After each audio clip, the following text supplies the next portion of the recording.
자, 수업 시작했습니다. 안녕하십니까? 네, 반갑습니다. 제가 지금 처음 시작하는 건데, 이제 이번 32회 대비, 자, 수업, 우리 왕십리 수업 지금 오늘 처음 시작이죠? 네. 제가 어떻게 하다 보니까 또 월요일날 수업이어가지고 제가 스타트를 끊게 됐네요. 자, 오늘부터 여러분들 1년 동안 여러분들 부동산 세법을 담당하고 있는 저는 임기원이라고 합니다. 뭐 이름은 뭐 중요하지는 않고요. 그냥 1년 동안 별일 없으면 그냥 저랑 같이 세법을 계속 해 나갈 것이다라고 생각하시면 될 것 같아요. 네. 자, 그래서 뭐 다들 지금 저 처음 보시죠? 네, 처음 봐요. 그래요. 네. 익숙한 얼굴들이 없네요. 네. 자, 1년 동안 하여간 여러분들 잘 부탁드리고, 제가 뭐 할 수 있는 한 최대한 여러분들 최선을 다해서 수업을 해드리도록 할 테니까 여러분들 잘 따라와 주시길 부탁드리겠습니다. 자, 오늘부터 이제 여러분들 부동산 세법에 대해서 정의를 좀 해 나갈 건데, 일단 세법 수업을 하기 전에 여러분들 계획표 다 받으셨죠? 자, 받으셨다시피 오늘 첫 번째 시간은 오리엔테이션을 일단 간단하게 좀 정리를 좀 하도록 할게요. 그래서 세법이라는 과목이 어떤 과목이고, 그 다음에 세법을 공부할 때 어떻게 공부를 해야 될 것이며 어떤 부분에 대해서 집중적으로 정리를 해야 될 것인가, 이러한 부분들에 대해서 간단하게 설명을 드리고 2교시부터 해서 본격적으로 수업을 해 나가도록 하겠습니다. 그리고 전자칠판을 지금 사용하다 보니까 일단 필기하는 부분이 조금 좀 적어질 것 같긴 해요. 그래도 제가 워낙에 지금 필기를 워낙에 좋아하는 사람이라서, 판서를 좀 많이 하는 사람이라서 앞으로 판서가 뭐 좀 많이 있을 수도 있다. 근데 그에 대해서는 각종 자료들이 이제 조만간 나오긴 할 거예요. 그러니까 일단 여러분들이 판서를 하는데 집중하지 마시고 내용 파악을 하는데 일단 좀 집중을 좀 해주시길 부탁드릴게요. 아시겠나요? 네, 좀 부탁 좀 드리겠습니다. 자, 지금부터 우리 이제 부동산 세법을 여러분들 정리를 해 나갈 건데, 세법이라는 과목이 무슨 과목인지는 아시죠? 뭘 배우는 과목이에요? 세금을 배우는 과목이죠? 네, 몇 차 과목인지는 아세요? 2차 과목이죠? 몇 문제 출제돼요? 16문제 출제되죠? 네, 그래서 여러분들 전체 공인중개사 과목이 총 몇 과목이냐면 6과목입니다. 6과목 중에서 가장 비중이 낮은 과목이에요. 그래서 여러분들이 공부하실 때 가장 많이 실수하는 것 중에 하나가 뭐냐면 비중이 낮다 보니까 가장 공부를 안 해요. 그냥 대충 해도 되겠지라는 생각을 많이 하시는데, 물론 그러셔도 됩니다. 제가 가르치는 과목이기 때문에 열심히 해주세요라고 말씀을 드리고는 싶지만, 여러분들은 이 학원에 나오는 목적이 뭐예요? 그렇죠. 시험을 봐서 합격해서 자격증을 받는 게 목적이지 점수를 잘 맞는 게 목적이 아니에요. 아시겠어요? 그러다 보니까 여러분들한테 가장 효율적으로 합격할 수 있는 방법을 찾아내는 게 중요하죠. 근데 같은 시간을 공부했을 때 효율성이 높은 부분에 대해서 정리를 하는 게 낫지, 효율성이 낮은 과목을 정리해봤자 의미가 있어요, 없어요? 아니, 제 눈치를 볼 필요는 없어요. 제 눈치를 볼 필요는 없습니다. 근데 세법이라는 과목은 전체 문제가 각 과목별로 40문제씩 출제가 돼요. 40문제씩 출제가 되는데 공시하고 세법만 묶어서 몇 문제냐면 40문제입니다. 즉 공시가 24문제가 출제가 되고 세법이 16문제가 출제가 돼요. 그러다 보니까 가장 비중이 낮아요. 그러면 같은 시간을 공부하더라도 예를 들어서 중개사법이나 공법은 1시간을 공부했을 때 40문제를 맞을 수 있다면 세법은 1시간을 공부해도 16문제가 최대치라고 해요. 그러면 같은 시간을 공부하더라도 굳이 점수가 적게 나오는 세법에 투자할 이유가 없죠. 당연한 거 아니에요? 왜 내 눈치를 봐요? 내 눈치를 볼 필요 없어요. 여러분들이 고객이고 저는 여러분들한테 서비스를 제공하는 사람이에요. 당연히 여러분들이 갑이고 제가 을이 돼야 됩니다. 그러니까 제 눈치를 볼 필요는 없어요. 물론 싸우자라는 이야기는 아니고. 그러니까 그러다 보니까 여러분들께서 뭐 열심히 한다거나 그래주시면 감사하겠지만 그러기는 좀 쉽지는 않아요. 왜냐하면 다른 중요한 부분들에 대해서 공부할 시간들이 더 필요하니까. 그러다 보니까 점차 우선순위에서 밀려요. 밀리다 보니까 안 해요. 안 하고다 보면 나중에 가서 무슨 사태가 발생하느냐. 이제 좀 세법 좀 해야 되겠다라고 생각하는 시점에 이미 어마어마한 양이 늘어나요. 못 따라가요. 예. 그러니까 지금 제가 하고 싶은 이야기는 뭐냐면 세법이라는 과목 자체가 실무에서는 제일 많이 쓰이는 부분입니다. 여러분들 뭐 뉴스에서 보셔서 아시겠지만은 요즘 세무사들도 세무상담 안 한다고 하죠. 1년에 세법이 너무 많이 개정이 되기 때문에 뭐가 언제부터 시행이 되는지 전혀 알 수가 없어요. 저도 몰라요. 예. 그러니까 도표로 그려놓고 뭐부터 언제부터 시행되고 이 법률은 언제부터 시행되고 언제 가지고 있는 것에 대해서 적용을 한다. 이게 너무 복잡해요. 1년에 한 3-4번씩 바뀌다 보니까. 그래서 이만큼 중요하고 여러분들 실생활에서 가장 밀접한 관계가 있다 보니까 실무에 나가서는 가장 많이 써먹어요. 근데 반대로 이 시험에서는 가장 비중이 낮아요. 그래서 여러분들한테 당부드리고 싶은 말씀은 뭐냐면 열심히 해주시면 감사한데 아마 그러지는 못할 것이다. 대신 1차 과목, 즉 1, 2차 동시에 하신 분들, 2차만 하시는 분들은 상관이 없고 1, 2차 동시에 하시는 분들은 일단 11월, 12월, 1월, 2월까지는 1차 위주로 공부를 좀 해주셔야 돼요. 왜냐면 1차가 안 잡히면 2차를 공부할 여력이 안 생겨요. 항상 마음이 불안해서 2차로 공부할 여력이 안 생겨요. 그러니까 1차에 집중을 하시되 2차 과목도 수업은 빠지지 마시고 꾸준하게 들어주셔야 돼요. 계속 듣다 보면 여러분들께서 어느 순간에 득도를 할 수가 있어요. 그 시점이 빨리 오는 사람이 있고 늦게 오는 사람이 있고 어찌됐든지 간에 득도는 해요. 알아듣긴 해요. 알아들으면 공부할 때 수월해지거든요. 그러니까 수업 시간에 절대 빠지지 마시라는 이야기예요. 그리고 여유가 좀 있으시다면은 예습은 좀 그렇더라도 복습은 꼭 좀 해주시고요. 여유가 되시면. 근데 여유가 안 된다 그러면 그냥 수업 시간만이라도 제발 빠지지 마시고 나와주셔야 돼요. 무슨 말인지 아시겠죠? 네, 그렇게 해서 여러분들 정리를 좀 해주셔야 될 필요가 있고 그 다음에 계획표에 보시면 아시겠지만 조금 이따 다시 한번 말씀드리겠지만 이번 11월, 12월 강의는 6주 과정으로서 기초 이론 과정입니다. 기초 이론 과정이다 보니까 굉장히 많은 범위를 해드릴 수가 없어요. 왜냐하면 처음 접해보시는 분들이 계시다 보니까 물론 기존에 알고 계시는 분들은 있을 수도 있겠지만 처음 접해보신 분들은 세법이 결코 만만치 않다라는 사실을 곧 깨닫게 될 거예요. 굉장히 어려워요. 어려운데 그걸 갖다가 전반적으로 다 설명드리게 되면 너무 복잡해지다 보니까 구조 자체가 복잡해지다 보니까 기본적이고 중요한 파트만 할 거예요. 그래서 보시면 아시겠지만은 지금 조세 총론이 2주간에 걸쳐서 지금 정리가 되어 있죠? 그죠? 그 다음에 양도소득세, 즉 소득세하고 관련된 부분이 4주간에 걸쳐서 정리할 거예요. 그래서 이번 과정은 조세 총론 부분하고 소득세 부분만 정리를 하고 물론 시간표는 이렇게 지금 잡아놨는데 혹시라도 진도가 좀 빨리 끝난다거나 해서 여유가 좀 있다 그러면 나머지 파트도 한 번 정도는 건드려줄 수도 있다. 그러니까 꼭 이 상황대로 어지간하면 진행을 하겠지만 만약에 여러분들이 잘 따라와 주시고 부담이 없으시다면 나중에 가서 조금 더 해드릴 수도 있으니까 그렇게 알고 여러분들 진도별대로 따라와 주시길 부탁드릴게요. 자, 그러면 일단 우리가 오늘 세법이라는 과목이 무슨 과목이고 어떻게 공부를 해야 될지 간단하게 한번 살펴보도록 하죠.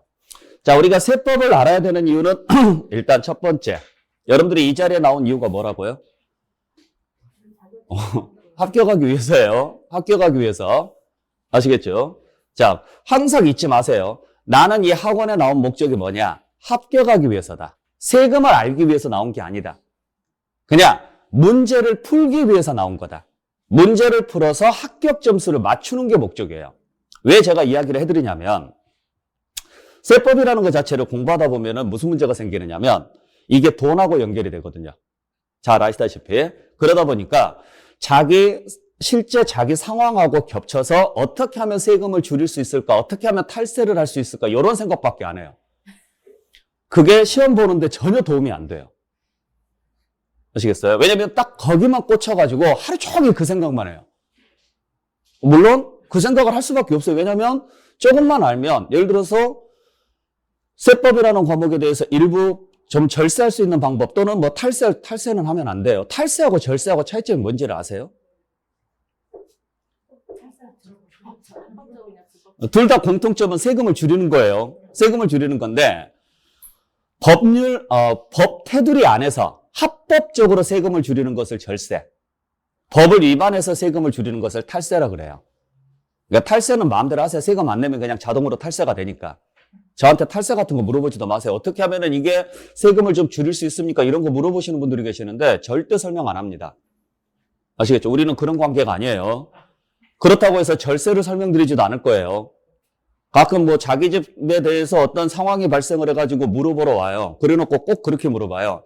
제가 아는 사람이요. 뭐 아는 사람이에요, 아는 사람은. 아는 사람 것도 갖고 오지 마세요.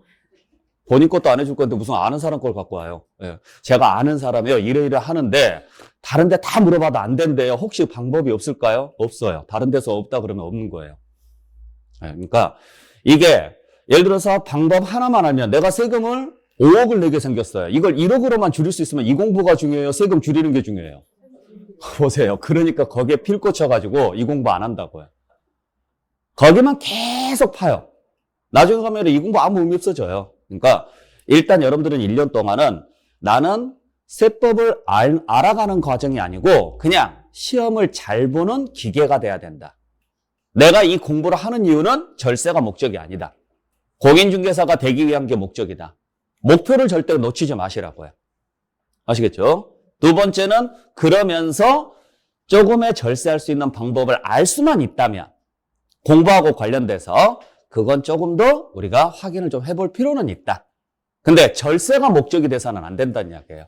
그러니까 항상 이 자리에 나온 목적 절대 잊지 마시고 여러분들이 세법을 알아야 되는 이유 공인중개사가 되기 위해서다. 아시겠죠?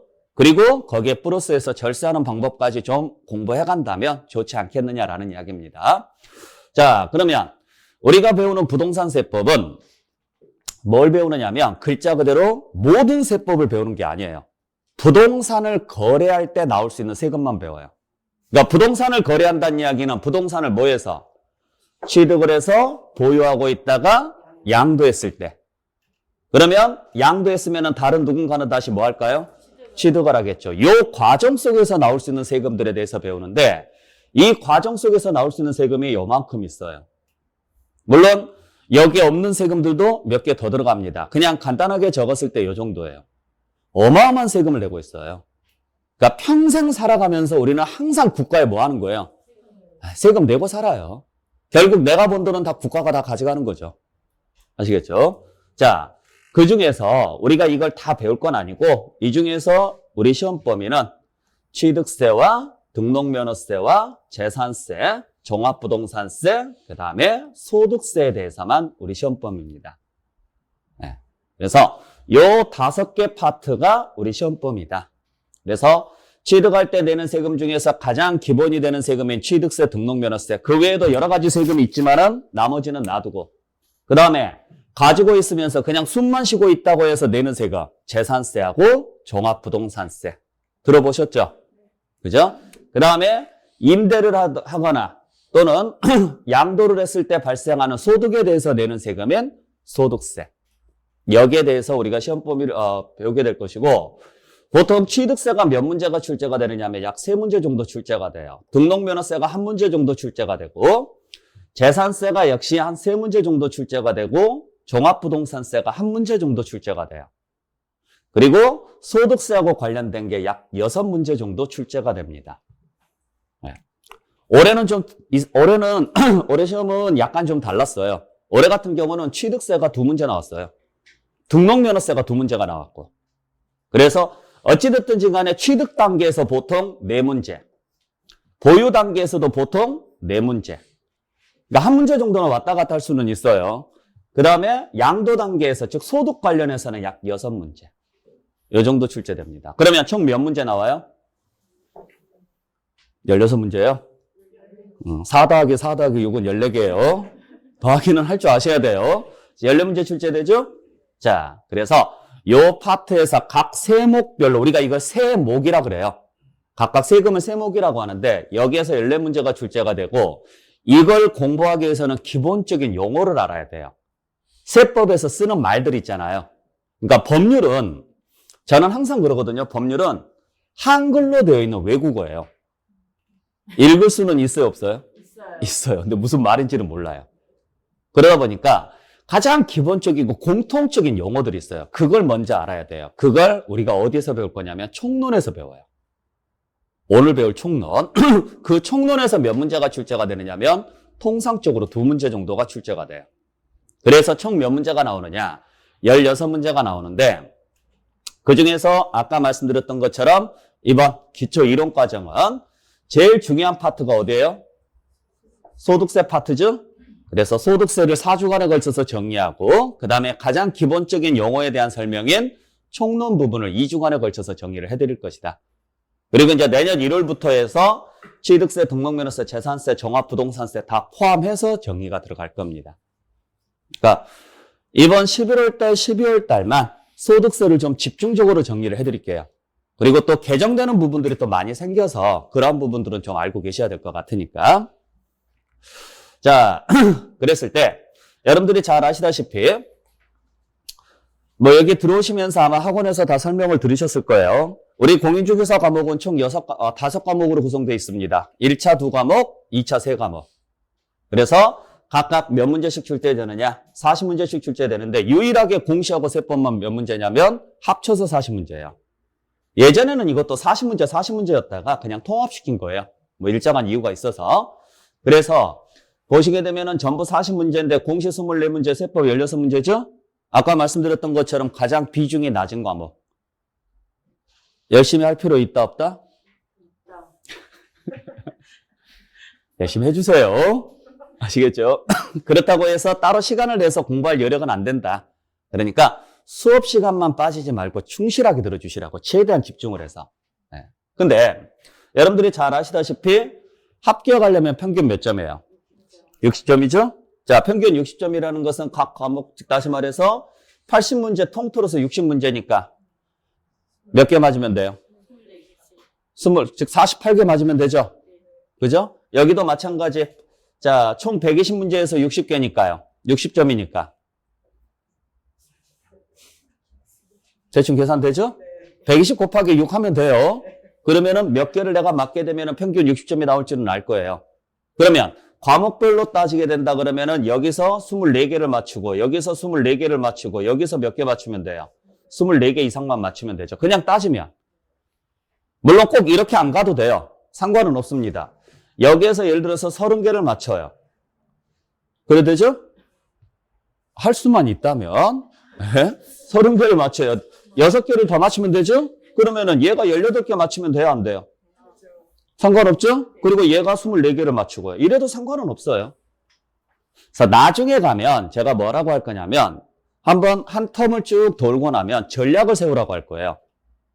내가 제일 자신 있고 가장 쉽다고 느껴지는 과목. 그 과목을 집중적으로 하시라고요. 그래서 그 과목은 무조건 80점을 넘기는 것. 무조건 30개를 넘긴다고 생각하셔야 돼요. 그 과목만큼은. 그러니까 내가 공부할 수 있는 시간에 약 한 70%는 그 전략 과목에다가 무조건 투자를 하시는 거예요. 그러면 나머지 비전략 과목은 조금씩만 공부하셔서 꽈락만 면하면 돼요. 꽈락만. 그러면은 점수가 나온다는 이야기예요. 그러니까 24개를 맞추려면 요 4과목을 다 해야 돼, 안 해야 돼요? 다 해야 되는데 만약에 여기서 자 38개를 맞았다. 예를 들어서 자, 너무 많나요? 뭐 그렇다 쳐요. 그러면 여기서 20개 맞고 여기서 20개 맞아도 문제될 거 있어요, 없어요? 없잖아요. 무슨 말인지 아시겠어요? 그러니까 알아서 여러분들께서 전략을 세우시라는 이야기예요. 물론 어떤 과목에 대해서 내가 점수를 잘 맞을 수 있을 것인가 하다 보면 본인 스스로가 사주가 맞는 과목이 있어요. 제가 항상 하는 이야기지만 100번을 찍어서 안 넘어가는 나무 있어요, 없어요?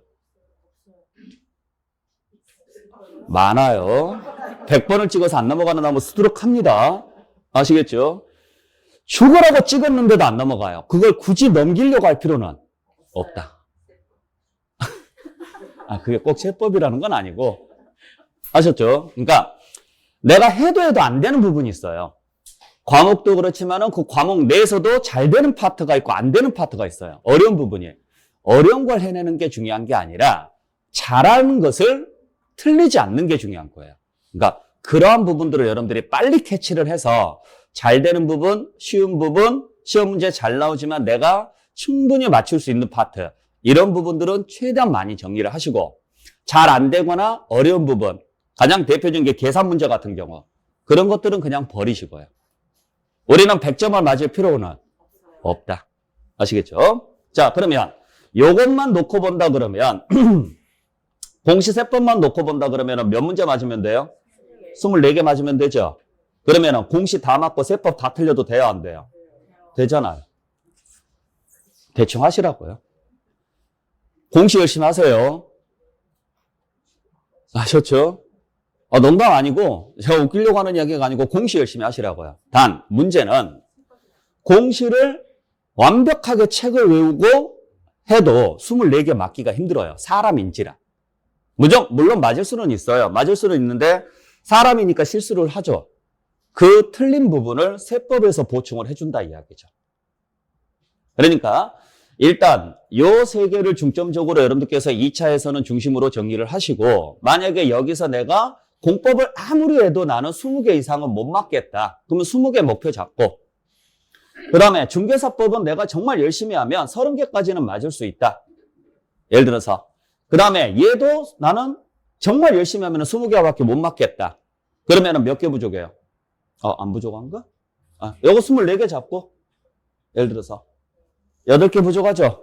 그럼 그 8개를 여기서 맞춰주면 되죠. 8개를. 그래서 세법은 다른 부족한 과목 점수를 서포트 해주는 거예요.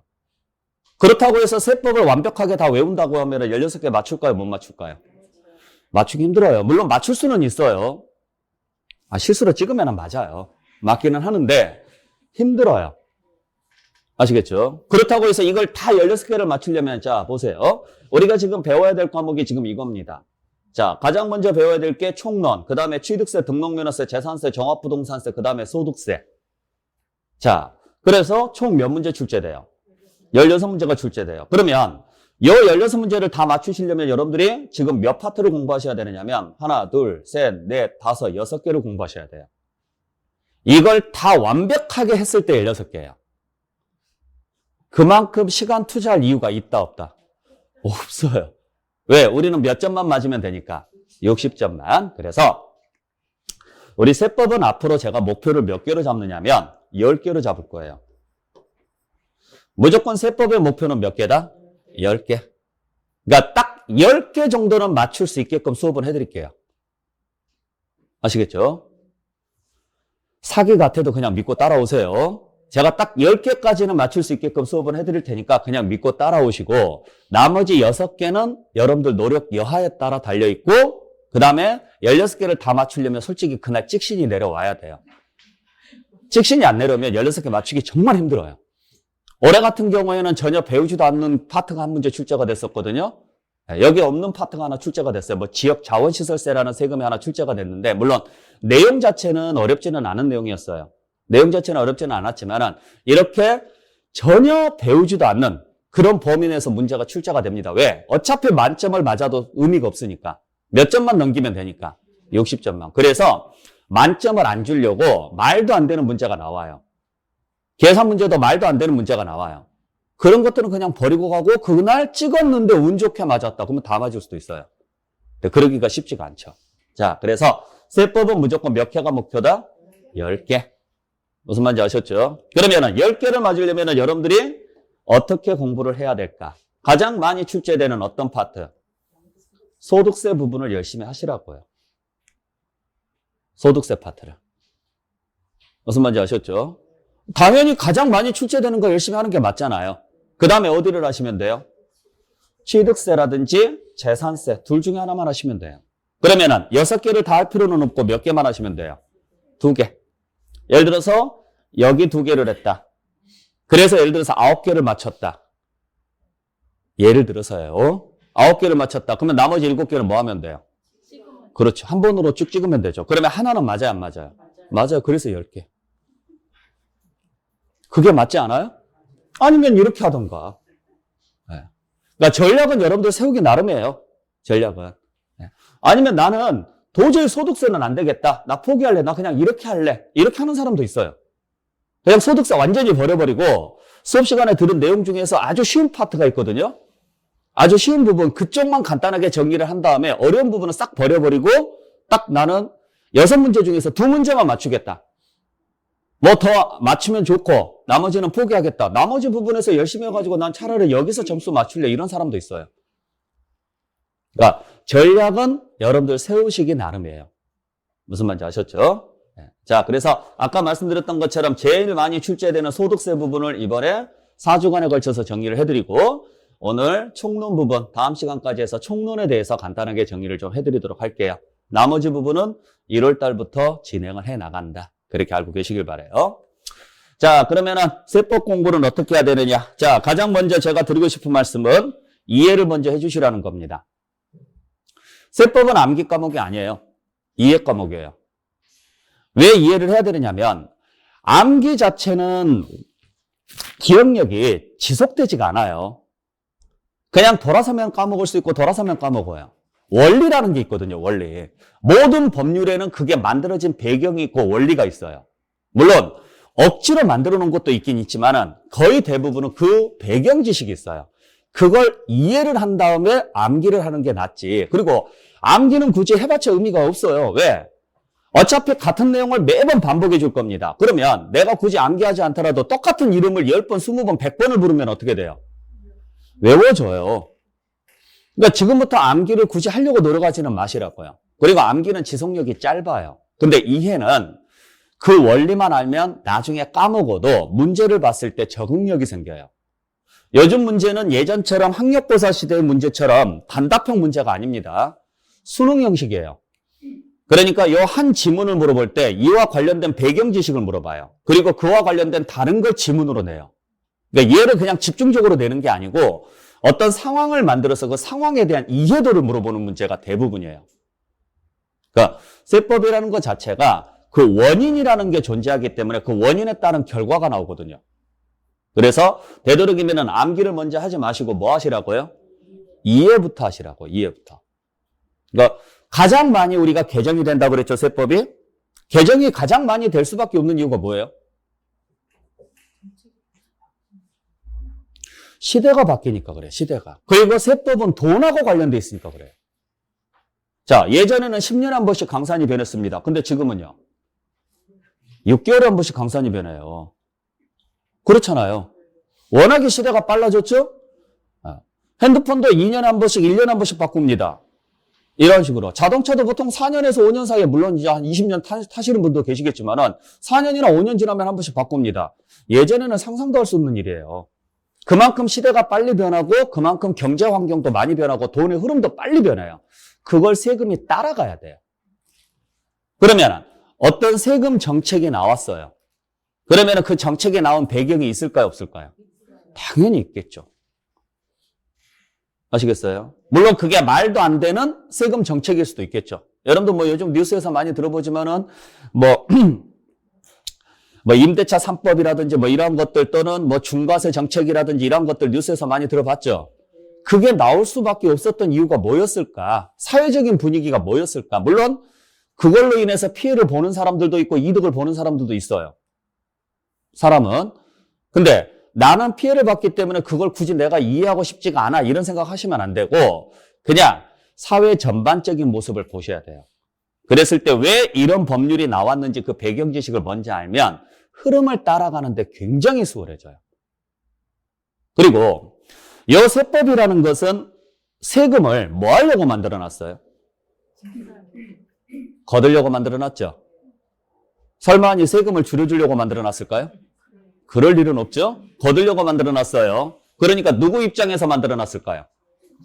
채권자 입장이에요. 그러면 채권자는 어떤 입장을 가지고 있을까? 많이 받고 싶어요? 적게 받고 싶어요?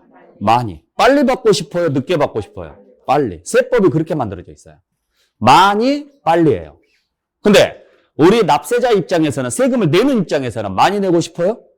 적게 내고 싶죠? 빨리 내고 싶어요? 늦게 내고 싶죠. 이 입장에서 바라보면 100% 이해가 안 돼요. 그러니까 내 입장에서 바라보면 하나도 이해가 안 돼요. 왜 이렇게 걷어야 돼? 나는 하늘으로 한 점 부끄러움 없어. 나는 정말 정직하게 살았어. 근데 왜 내가 이렇게 많은 돈을 내야 돼? 그건 당신 생각이고 정부 입장에서 봤을 때는 한 사람 한 사람 핀셋으로 뽑아서 당신의 그동안의 경력이 어땠고 죄를 졌는지 안 졌는지 이걸 따질 수가 없다고요. 그냥 전체적인 사회 분위기를 보자 이야기예요. 그러면 그 중에서 누군가는 피해를 보게 될 것이고 누군가는 이득을 보는 사람들이 있을 것이다. 그렇죠? 그런 거 신경 안 쓰겠다. 그냥 우리는 우리대로 직진하겠다. 돈을 받는 게 목적이다. 그 입장에서 바라봐야 세법이 이해가 돼요. 그래서 항상 제가 수업을 할 때 그럴 거예요. 왜 이렇게 돼야 될까요? 왜? 어떤 이유로? 이렇게 물어볼 거예요. 거기에 대해서 여러분들 한 번쯤은 고민을 좀 해보시라고요. 암기는 나중에 하셔도 됩니다. 두 번째, 기본에 충실하세요.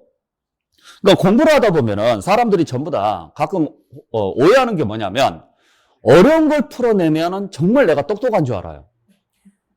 아니 여기서 똑똑해서 뭐 하게요? 학교 다닐 때 반장 안 해본 사람 있어요? 아, 예, 알겠습니다. 분단장은 안 해봤어요?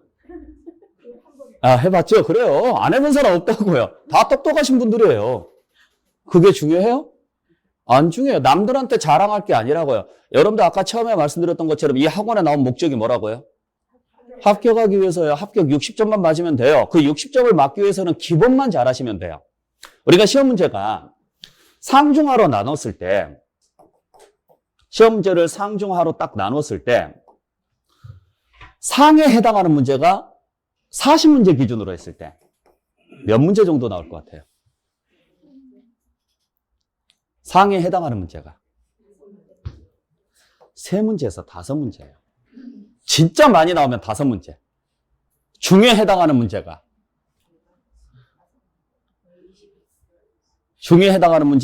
거의 25%, 거의 여기서 약 30%, 하에 해당하는 문제가 거의 40%예요.